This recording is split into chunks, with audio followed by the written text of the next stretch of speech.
Again, renew, we start with a very firm, strong foundation. Say, Ashhadu an la ilaha illallah wa ashhadu anna Muhammadan abduhu wa rasuluhu sallallahu alayhi wa sallam. With this shahadat, we will have faith.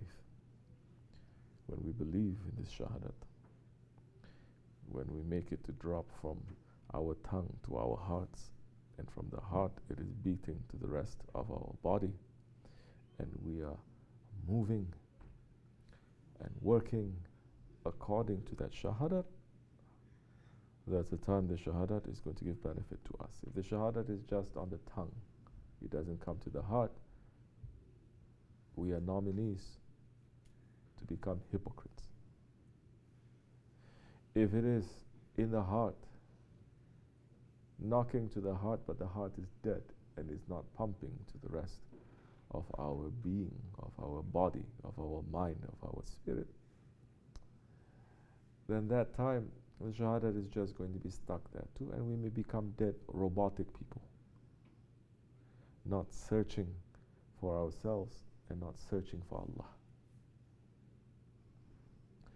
But when we sing La ilaha illallah, to hit illallah to our heart, then that heart is going to beat good to take out all the La ilaha, but just to put Allah there. Shahadat is enough.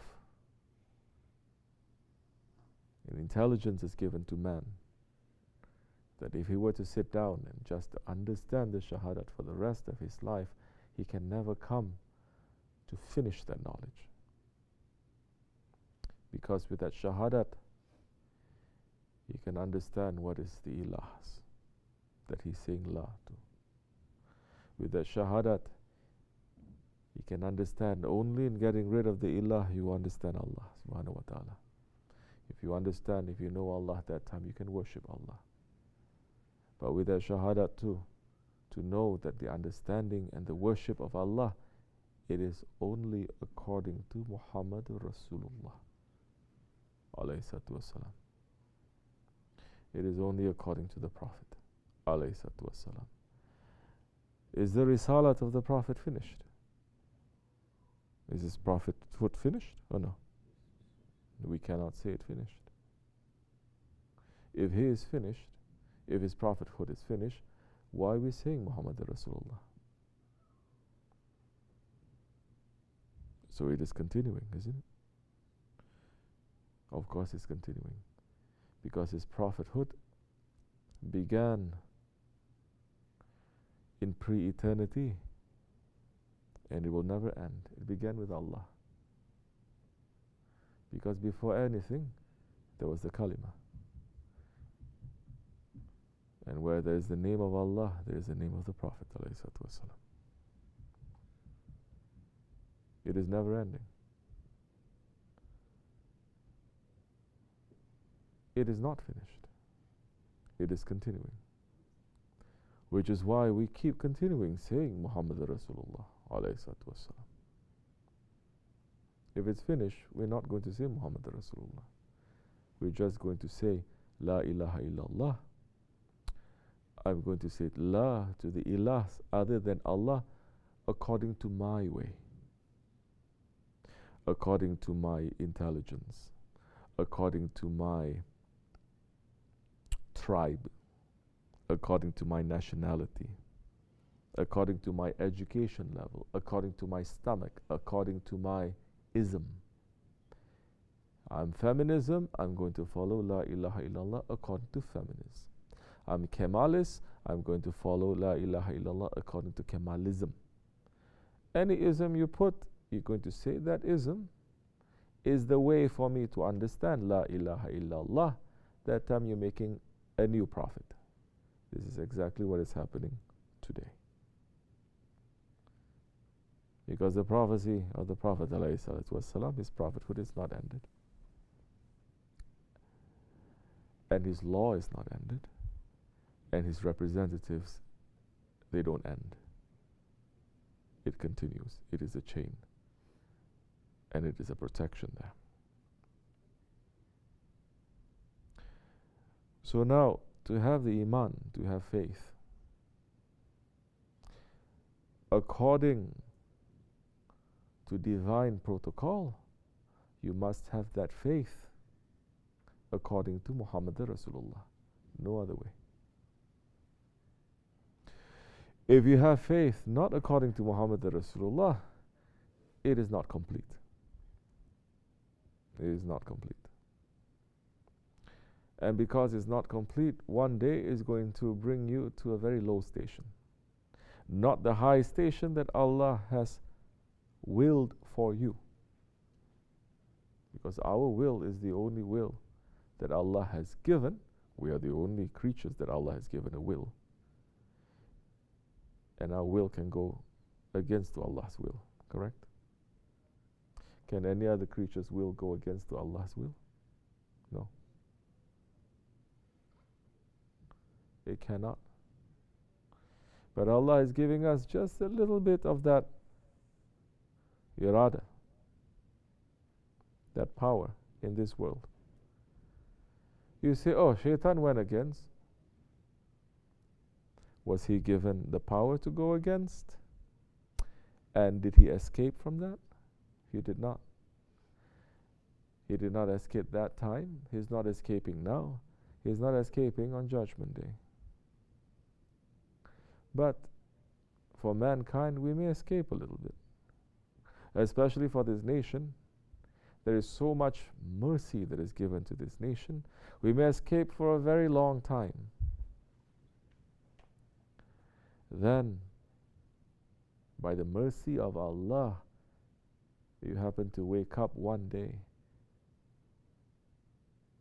and you declare that shahadat and you believe, it reaches to you right away.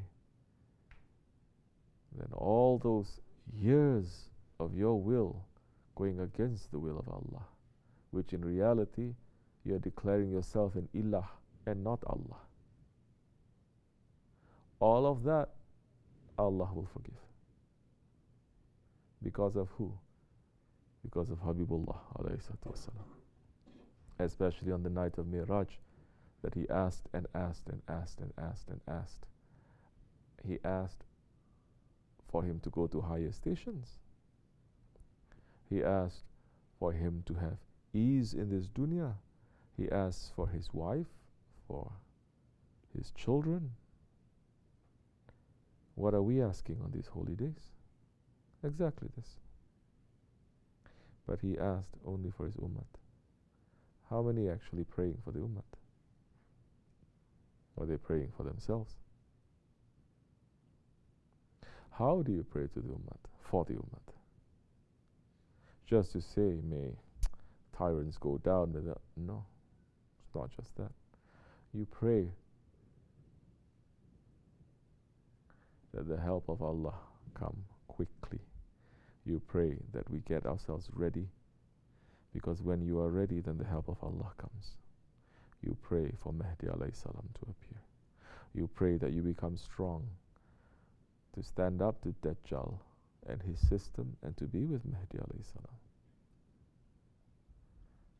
But so many, they pray so that I can become more clever, I can become more successful, I can become more beautiful, I can become this, I can become that.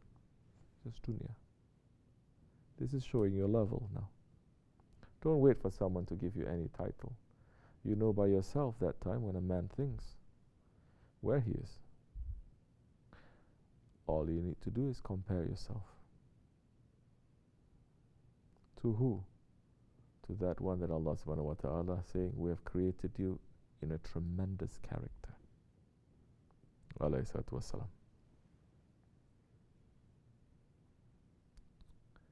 So the faith now comes according to following the way of the Prophet alayhi salatu wassalam. Following and obeying and submitting to Allah.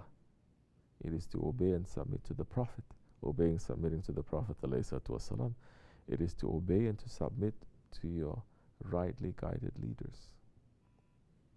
This is Ayatul Karimah. Not just leaders, rightly guided leaders. Who are those leaders? The ones who are following the Prophet ﷺ, not those ones following their own head. They may be leaders, they may have power, they may have money, they may have influence, but they are not following the Prophet ﷺ. Prophet ﷺ is not a mystery. It is there, it is open. Those who are inventing new things in this religion now that never before you've seen from the time of the Prophet ﷺ up till the time of now, the fall of the Khilafat, and now, never you've seen before happening. Now the scholars are number one to make new things.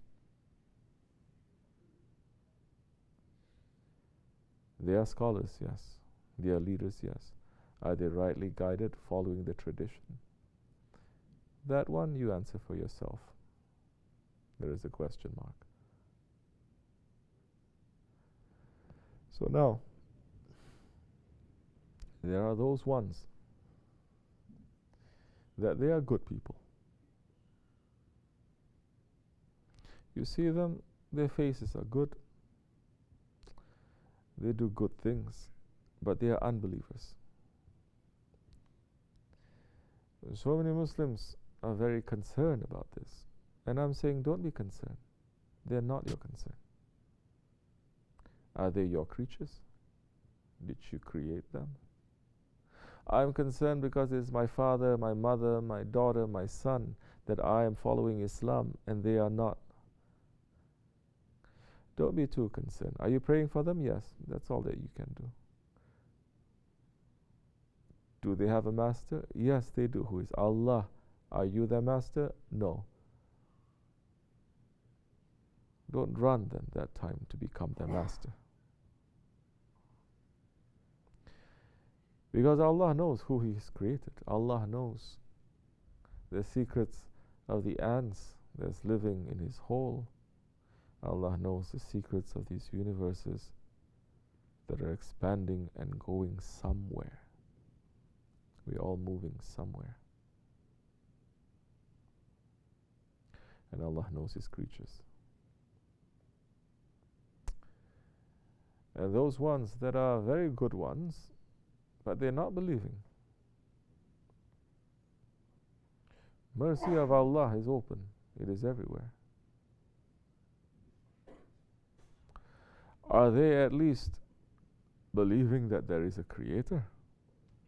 Well, you have to be someone who's very arrogant and stubborn not to believe that there is a creator. No one can believe that camera or that computer came by itself without a creator. How you can believe the one who made the computer and the technology is without a creator? You must be very arrogant and must be very stubborn. So that's when you fall into that category, you're not that innocent anymore. You understand? You are intentionally becoming a disbeliever. Those, they believe that there is a creator some way, somehow, doesn't matter what they call. They don't believe in Islam, but they believe that there is a creator. And they believe that there are holy people that the Creator has sent to bring people back to the reality, because this world is not real. They believe that.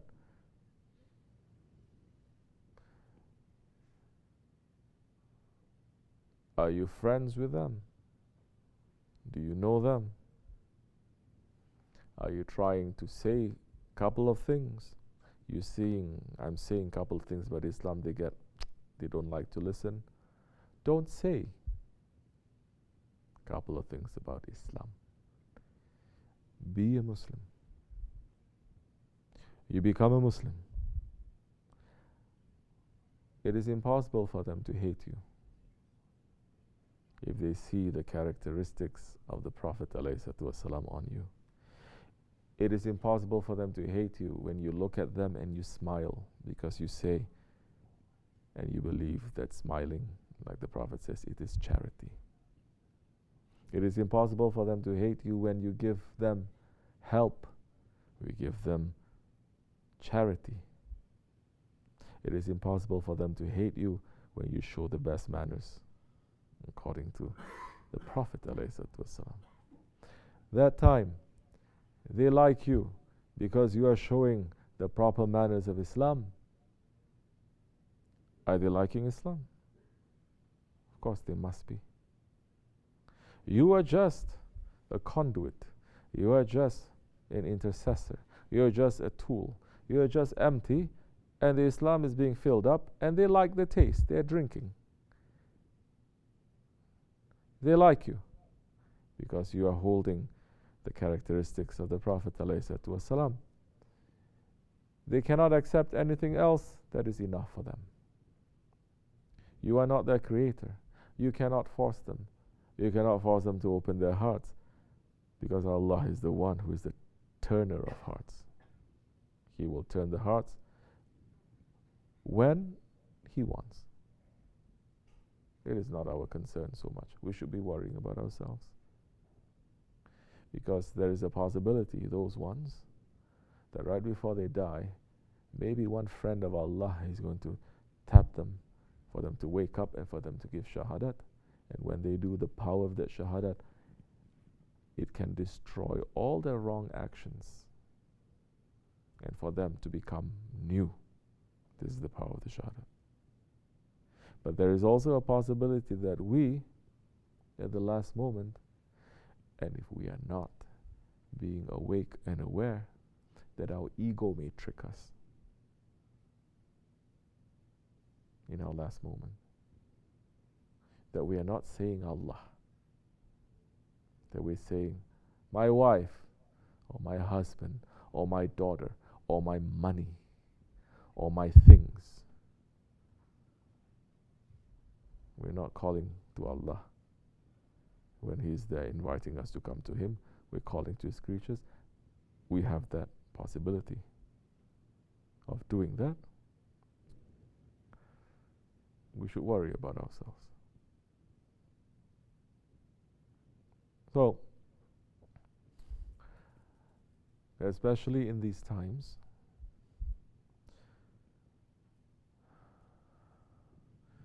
the Marhama Kubra, the big war that is going to happen, it is between belief and disbelief. It is between those who have belief and those who don't have belief. It will be very bad for us if we don't have belief. We're doing everything, we're wearing proper things, we're doing the things, but the faith is not dropping from our tongues to our heart. It will be very bad for us. This is the time for the faith to drop to our hearts and for our hearts to start beating. Are you understanding? You ask a question, what if a person loses his faith?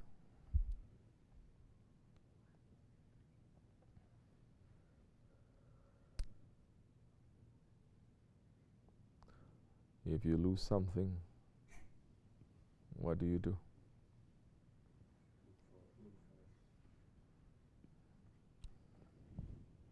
One time, Nasruddin Hoja, he was outside. It was dark, it was night time. And he was by a street lamp. That time they put a candle in the streets so everyone can have light and walk. He was looking for something, looking. Somebody came by and says, Hoja, can I help you? You seem like you're looking for something. He says, yes, I lost, let's say, my key.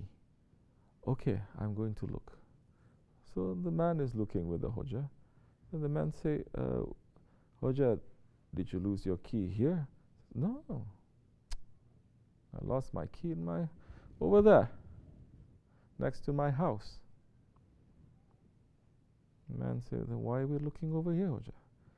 It's because there's more light here. That's why I'm looking over here. That is teaching us something. So many people, they don't want to go to where they lose their thing, because it is very messy, it is very dark, it is dangerous, it is scary. And they try to find the answer somewhere that is easy, but it has no connection. They try to find the answer, or they try to find the blame. Easy target, not the real one, not where it is. They will look to outside instead of looking to inside. So if you lose your faith, you're going to find where I lost it, and you're going to find it there. Man thinks. This is something that Allah subhanahu wa ta'ala has given to us, and He say you must think. With thinking, you can make that mi'raj. You can go on those ladder to the paradises up to Sidrat al-Muntaha with thinking. And you must use your intelligence to reach up to there. You cannot use anything else. You have to use your intelligence. If you don't use your intelligence, you'll be jahil, ignorant, that even the angels, they're going to curse at you. But once you reach to that level, you cannot think. When you use that thinking, it will burn this. That time you have to use faith. When you use faith, then you start witnessing. You don't witness before. Now people are doing the opposite. They're trying, they say, I'm using faith to reach up to certain levels. You cannot. You're doing the opposite. It's very easy to say I have faith. That's why people are busy with visions. People are busy with openings. People are busy with words.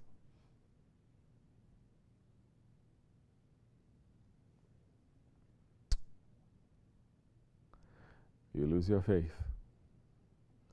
Go to where you lost it. Think. Why did I lose my faith? Where? What happened? What was I doing? What were others doing to me? It is this. Is this real? Is this correct? I lose my faith because I wanted to get someone and I couldn't. So you lost your faith because you are demanding that you want something and Allah is not giving it to you. But maybe if Allah has given it to you, it's going to become worse. You cannot find the answer. Are you going to consult? Consultation is not voluntary. It's not. Let me tell everyone also. Consultation is not voluntary. And this is not only to, oh, you say a tariqat, then it is, you have to. No. Consultation, it is a divine order. It is an open ayat. Allah subhanahu wa ta'ala is saying, if you don't know anything, if you have a question, go and ask from the Ahli Zikr. Go and ask from those ones who are fearing their Lord, who have their Lord in their hearts and they fear from their Lord. They don't fear from anything else. They don't grieve over anything else, but they fear from their Lord, and that fear is coming because they love their Lord and they don't want to do anything to make Him to be upset. Then go to the Ahli Zikr and ask. Take from them. Listen to them. Then that time they may tell you what it is specifically that is stopping you from reaching to where you're supposed to go. They will tell you this is the disease that is striking you now. Stop from that. Some, they will pet you. Some, they will give you candy. Others, they will knock you wall to wall. Some, they will put a Brillo on you. These are the words of our Efendi. Say to me if I'm saying something else. The one who goes to Ahl Zikr and who gets a consultation, he cannot now say, why are you using this Brillo on me? you should give me a candy. This is wrong. Or saying, why you are giving me a candy? You should give me a Brillo or knock me wall to wall, but nobody says that. Myself included.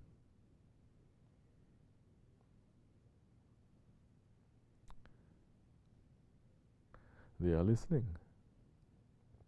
They listen well. They listen what is in our hearts.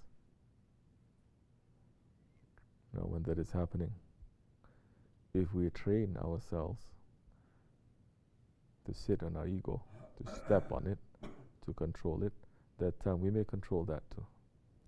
We're getting knocked wall to wall, we're going to control that too. We're not going to raise our head. Understand? Like that, it is showing. You're not going to suddenly unleash that animal that is inside of you. And some people, they're hiding it, just showing it a little bit, and then it's unleashed and everyone is seeing. And we say, we've always known that it is there. I'm not playing with it for it to come out, but because it is already destroying some. Yes, it's good. And some of them, they pull back right away.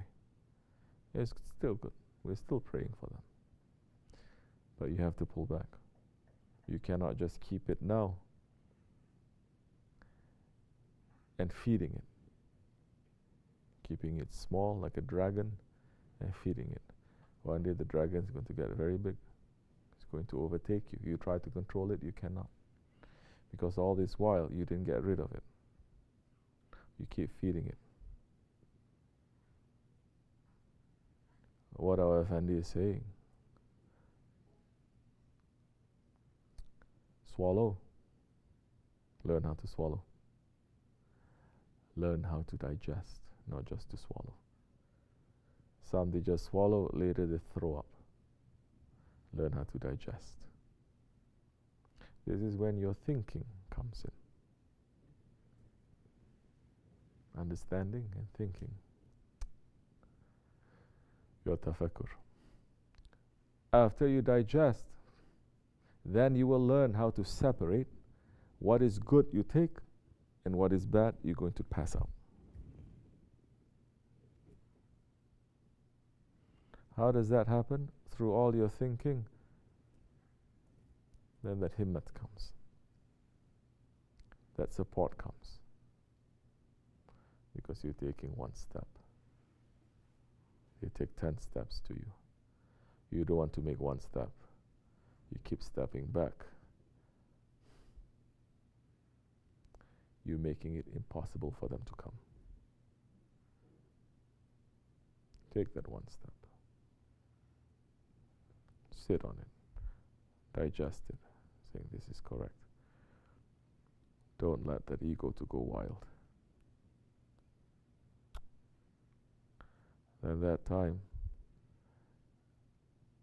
they will teach you to take what is very good and to throw out what is bad. If you don't, if you miss that step, you may take what is bad and throw out what is good. And it will poison your whole system. And that poison is going to sit with you. Later, that poison is going to shape everything. You look at that one, that poison, and say, look at this. Who he thinks he is. You look at this one, who she thinks she is. You look at this one, who he thinks he is. Because you've already been poisoned. You understand? So, of course, we ask for forgiveness from Allah. Of course, we ask Allah for guidance. And Allah will send that guidance. When the guidance comes, we should take it. Inshallah, may Allah not leave us alone. Inshallah, we will not put up a barrier, a veil between us and Allah. Never forget, in our way, there are 70,000 veils between us and Allah. if we didn't learn how to take it down, the veils are still going to be there.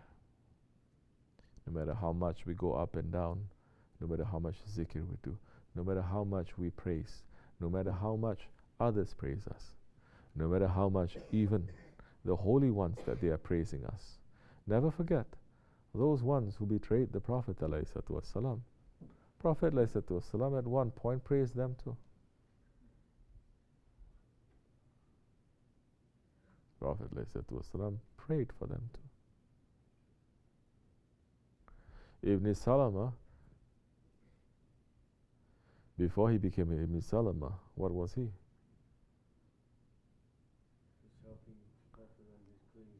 What do you call those ones who just stay in the masjid and they just clean the masjid?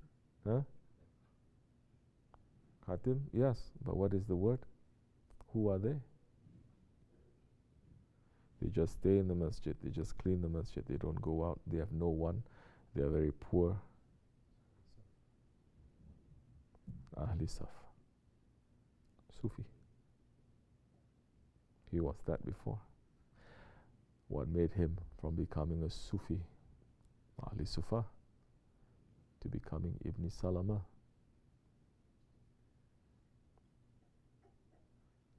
That he said, Muhammad is asking for bribes now.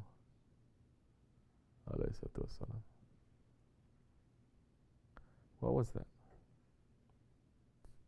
That was his ego. If it can happen to him, definitely it can happen to you and me.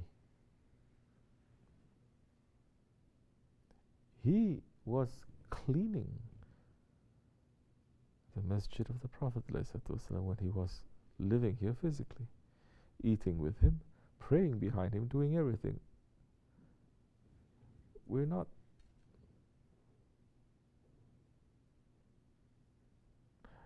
even touching the soil or breathing the air of Medina. You see how dangerous it is? If it can happen to him, that his ego trick him and to say, who is he to tell me what this is? Then what about us? Yes, it has happened. It has happened so many times. Continuously it happens. It happens at the time of our Seyh too, our Efendi too. People are looking at it and say, who the hell do you think you are?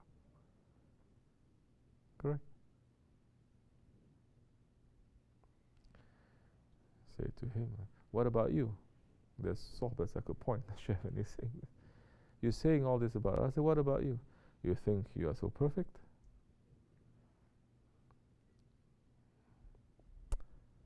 May Allah protect us from that. You have to be careful. A man who is in consultation, in Sohbet, there is less chance he's going to watch himself.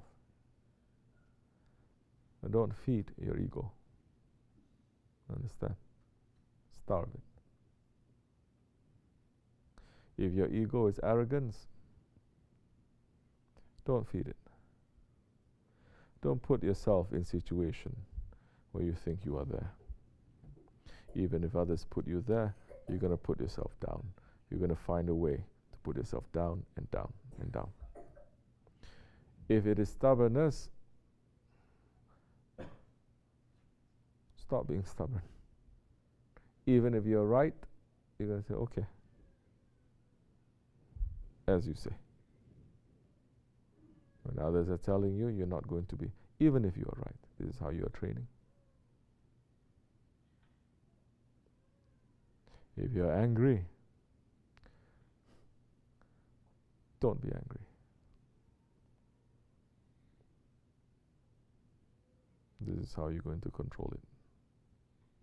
Inshallah, that time, like I said, you're taking that one step. They will take 10 steps to you. You're not going to be left alone. When those things are bubbling inside of you, you know how to bring it down, to step on it, and to control it. Wa min Allahu tawfiq al-Fatiha. Amin. Assalamu alaikum.